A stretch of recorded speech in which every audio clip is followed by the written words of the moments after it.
नमस्कार, आप देख रहे हैं न्यूज 31 उत्तराखंड। मैं हूं आपके साथ रितु बसंत। चलिए बुलेटिन की शुरुआत करते हैं आज की सभी अहम खबरों के साथ।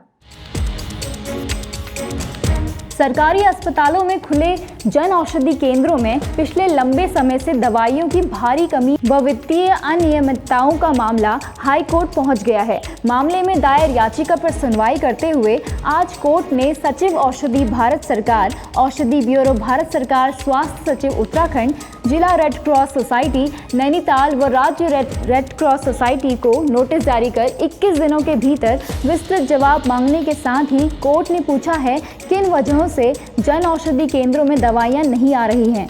कोर्ट ने मामले की सुनवाई के लिए 3 सप्ताह बाद की तिथि नियत की है। आपको बता दें कि हल्द्वानी निवासी समाज सेवी अमित खोलिया ने नैनीताल हाईकोर्ट में एक जनहित याचिका दायर कर कहा है, नैनीताल के सभी सरकारी अस्पतालों में गरीबों के बाजार मूल्य से कम दामों पर जेनेरिक दवाइयों को उपलब्ध कराने के मकसद से प्रधानमंत्री नरेंद्र मोदी द्वारा 1 जुलाई 2015 को जन औषधि केंद्रों को खोला गया था और इसका जिम्मा रेड क्रॉस सोसाइटी को सौंपा गया था ताकि आम जन को इसका लाभ मिले। मगर लंबे समय से जन औषधि केंद्रों की हालत इतनी खराब है कि दवाइयां ही उपलब्ध नहीं हैं, जबकि कोरोना काल चल रहा है। ऐसे में लोग बाजार से महंगी दवाइयों को खरीदने के लिए मजबूर हैं और जन औषधि केंद्र केवल शोपीस बनकर रह गए हैं।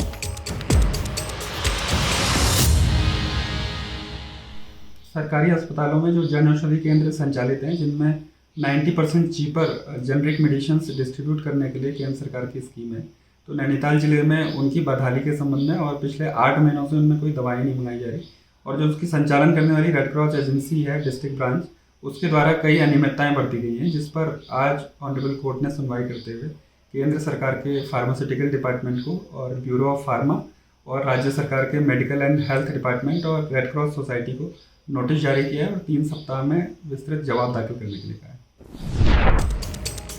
लंबे समय से लॉकडाउन के कारण बंद हल्द्वानी आरटीओ में परमानेंट लाइसेंसिंग और रेन्युअल की सुविधा आज से खुल गई है।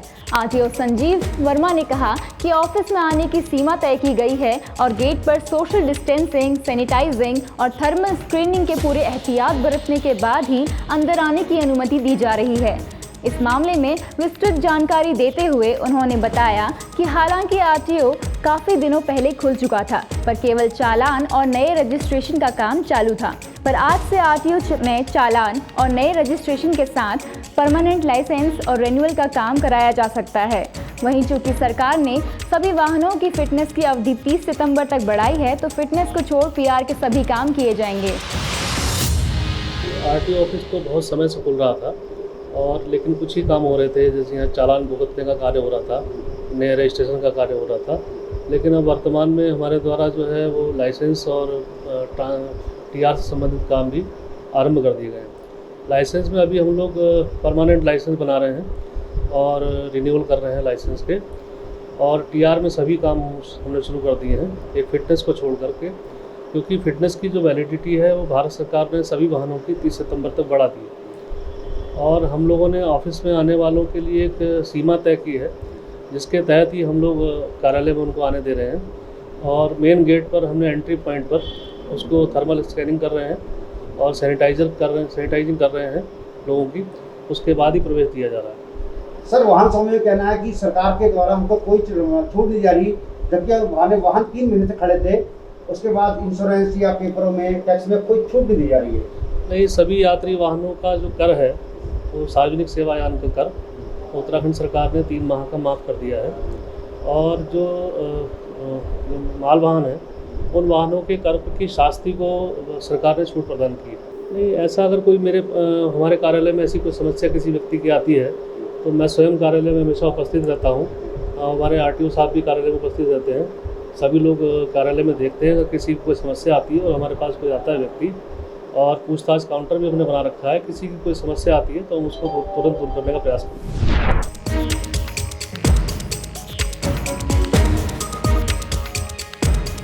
लॉकडाउन होने के बाद से अब प्रवासी मजदूरों की कमी खलने लगी है। इस कमी से पिथौरागढ़ में 13 पेयजल योजनाओं का निर्माण कार्य भी प्रभावित हो रहा है। आलम यह है कि जिले की सबसे बड़ी आंवला घाट पेयजल योजना में वेल निर्माण खासा प्रभावित हो गया है। इन योजनाओं का काम अधर में लटकने से अधिकांश इलाकों में पेयजल संकट भी गहरा सकता है। असल में नए नियमों के मुताबिक सिर्फ 5 मजदूर ही एक साथ काम कर सकते हैं, लेकिन इस नियम के चलते जनपद के बड़े कामों की चाल भी धीमी हो गई है।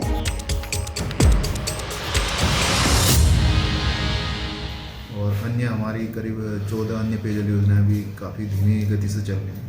मजदूर की कमी और जो कम उपलब्ध मजदूर हैं और जो स्थानीय मजदूर हैं उनसे काम करवाया जा रहा है। कुछ उनकी दरें ज़्यादा होने की वजह से काम अभी इतनी प्रगति पर नहीं चल रहा और धीमी प्रगति पर चल रहा है। 14 योजनाओं पर हमारे काम अभी काफ़ी स्लो प्रोग्रेस पे है। कौन कौन सी मुख्य हैं सर इसमें? मुख्य इसमें हमारे आंवला घाट है, देवपुर चौड़ा है, पंपिंग है, आपका कनारी बाबे है और पुनेडी महर है।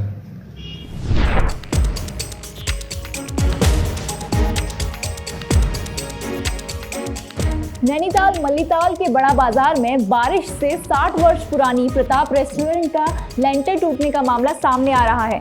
गनीमत रही है कि रेस्टोरेंट का लेंटर रात के समय में गिरा, जिससे एक बड़ा हादसा होने से टल गया। हालांकि दुकान में रखा सामान पूरी तरह से क्षतिग्रस्त हो चुका है। वहीं स्थानीय लोगों का कहना है कि घटनास्थल मुख्य बाजार में होने से दिन भर सड़क में लोगों की आवाजाही रहती है। वहीं पुरानी बिल्डिंग होने से राहगीरों को खतरा बना हुआ है।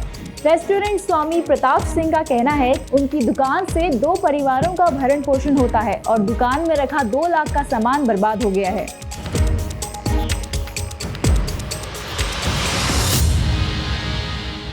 देखिए, ये बिल्कुल जो है मुख्य बाजार का पूरा ये क्षेत्र है और जहाँ पर ये कल ये हादसा हुआ देर रात्रि, और ये हमारा मेन बड़ा बाजार है। और यहाँ पे लगातार, क्योंकि यहाँ पे पूरा मल्लीताल जो है, यहाँ पे पूरी आड़त भी है और आजकल आड़त जैसे कोरोना काल के तहत जैसे आजकल फ्लैट में लग रही है, उसके बावजूद भी इस पूरे बाजार क्षेत्र में लगातार लोगों की आवाजाही रहती है, चाहे बुजुर्ग हों चाहे बच्चे हों, क्योंकि ये मुख्य मार्ग से जुड़ा हुआ मामला है। चाहे हाईकोर्ट मार्ग, आपको हाईकोर्ट जाना है या नीचे मल्लीताल या तलीताल कहीं भी जाना है, तो इससे पूरा जुड़ा हुआ क्षेत्र है। इसलिए ये बहुत ही संवेदनशील मामला है।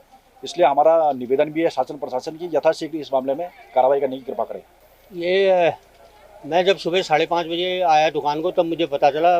वैसे पता नहीं किस में गिरा रात को, और वैसे इसमें 2-2.5 लाख का नुकसान हो गया है, कि जो कि मैंने हाल ही में इसको पूरा रिनोवेट कराया था दुकान को, वो सारी नीचे गिरी है। ये कितने साल पुरानी है? ये वैसे तो हमारे पास जो है सन 60 से है, और ये बिल्डिंग जो है 100 साल से ऊपर पुरानी है। हल्द्वानी के बरेली रोड की हालत जर्जर है। इस टूटी फूटी रोड में वाहन चलाना तो दूभर है ही, अब लोगों का पैदल निकलना भी बहुत मुश्किल होता जा रहा है। एक और जहां बेहद व्यस्त सड़क होने की वजह से प्रशासन पर इस मार्ग के रखरखाव की जिम्मेदारी लेना और भी ज़रूरी हो जाता है, वहीं इस सड़क पर आए दिन हादसे होने के बाद भी प्रशासन के कानों पर जू तक नहीं रेंग रही है।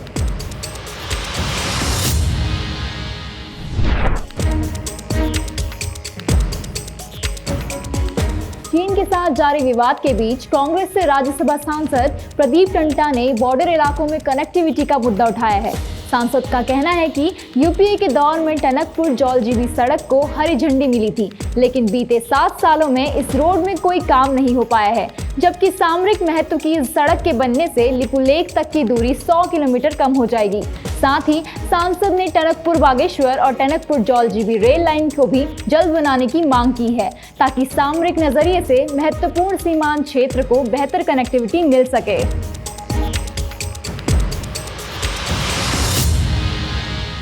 यहाँ की रक्षा करना, क्योंकि कभी इधर से कॉन्फ्लिक्ट होगा तो सबसे ज़्यादा नुकसानदेह हो सकता है, क्योंकि ये भारत के मध्य में हार्ट की ओर अटैक कर सकता है। तो इसलिए मैं सरकार से फिर कहूँगा कि टनकपुर जौलजीबी मोटर मार्ग को जो बंद हुआ है 7 सालों से, उसको तेज़ी से शुरू किया जाए।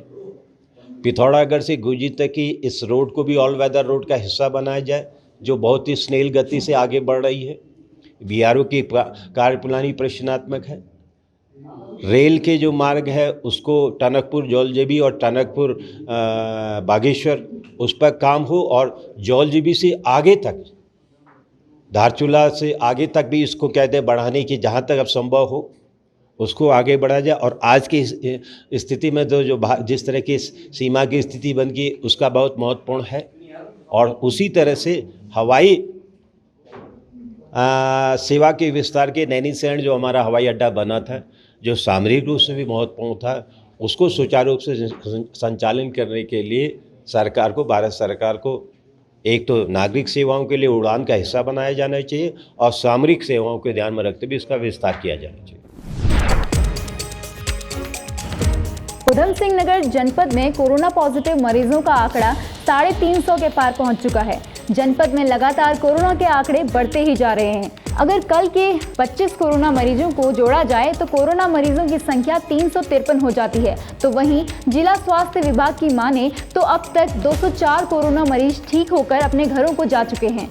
इन मरीजों को घर भेजने के बाद भी 14 दिन के लिए आइसोलेट किया गया है तथा जनपद उधम सिंह नगर में अब 353 कोरोना एक्टिव केस हैं। देखिए, आतिथ्य तक जो हमारे कल के 25 पॉजिटिव आए थे, यदि उनको जोड़ लिया जाए तो अभी तक कुल मिला के ज़िले में हमारे 353 जो है एक्टिव केसेस हुए हैं अभी तक, जिसमें से आज की तारीख में जो है 204 लोग जो है डिस्चार्ज होकर अपने अपने घरों में स्वास्थ्य लाभ ले रहे हैं। डिस्चार्ज होने के बाद भी वो लोग एक हफ्ते के लिए हम लोग होम आइसोलेट करते हैं उनको, और इस तरीके से जो है अभी तक जो है कोरोना से लड़ाई हमारी जारी है। कल फिर मिलते हैं इसी समय कुछ और नई खबरों के साथ। तब तक के लिए आप बने रहिए हमारे साथ और देखते रहिए News 31 उत्तराखंड। नमस्कार।